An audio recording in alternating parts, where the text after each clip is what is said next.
అందరికీ శుభోదయం అండి. చూసారా, కాశీనగరంలో నమో ఘాట్ మన భారతదేశంలో అతి పెద్ద ఘాట్ అంటండి. చాలా బాగుందండి, చాలా చాలా బాగుంది. మీరు కూడా వచ్చినప్పుడు చూస్తారని. పైన రోడ్ ట్రాన్స్పోర్ట్, మధ్యలో రైల్ ట్రాన్స్పోర్ట్, కిందకి వాటర్ ట్రాన్స్పోర్ట్. అంటే 3 రకాల ట్రాన్స్పోర్ట్స్ కూడా ఉన్నాయండి. భలే ఉన్నాయి కదా. సరే సరే, చూసారా ఎంత బాగుందో అసలు. అయితే చాలా క్రౌడెడ్గా ఉండేది. ఈరోజు ఇంకా అంత ఎక్కువగా లేదు. చాలా బాగుంది కదా కూర్చోడానికి. మరి కొంచెంసేపట్లో అన్ని పిజ్జా హట్లు ఉన్నాయి, జ్యూస్ షాపులు ఉన్నాయి, ప్రతి ఒక్కటి కూడా ఉంది. కానీ నాకు ఇక్కడ నచ్చింది ఏంటంటే పుల్ల గుమ్మడి పండు జ్యూస్. ప్రతి ఒక్క జ్యూసులు కూడా అమ్ముతున్నారు అక్కడ, వాటర్ ఏమీ కలపకుండా. అది నేను తాగుతున్నాను. దాని గురించనే ప్రత్యేకంగా వచ్చినట్టున్నాను.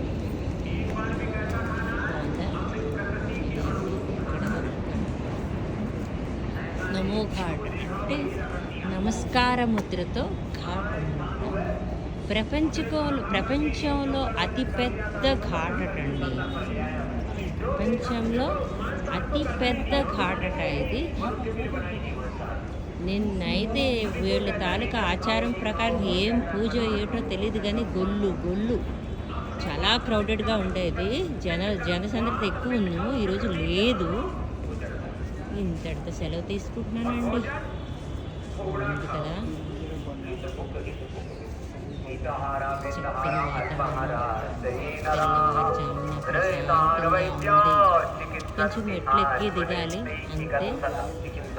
ఇది చాలా మెడిటేషన్ కూడా ఉన్నాయి ప్లేస్లో. ఎక్కడ కూడా చాలా క్లీన్గా. వారణాసి అట్మాస్ఫియర్ అయితే అస్సలు లేదు. చాలా నీట్గా ఉంది, బాగుంది. ఇంతటితో సెలవు తీసుకుంటున్నానండి. కాశీ వస్తే మీరు కూడా సందర్శిస్తారు, చూస్తారని ఒక ఆశతో ఈ ఒక్క వీడియోని పెడుతున్నాం. ఉంటానండి. అందరికీ నమస్కారం. ఈ ఒక్క శనివారం ఏడుకొండలవాడు శివుడి దయ వల్ల బాగోవాలని కోరుకుంటూ నా ఛానల్ని సబ్స్క్రైబ్ చేయండి, లైక్ చేయండి, మరియు షేర్ కూడా చేయండి. ఉంటున్నానండి.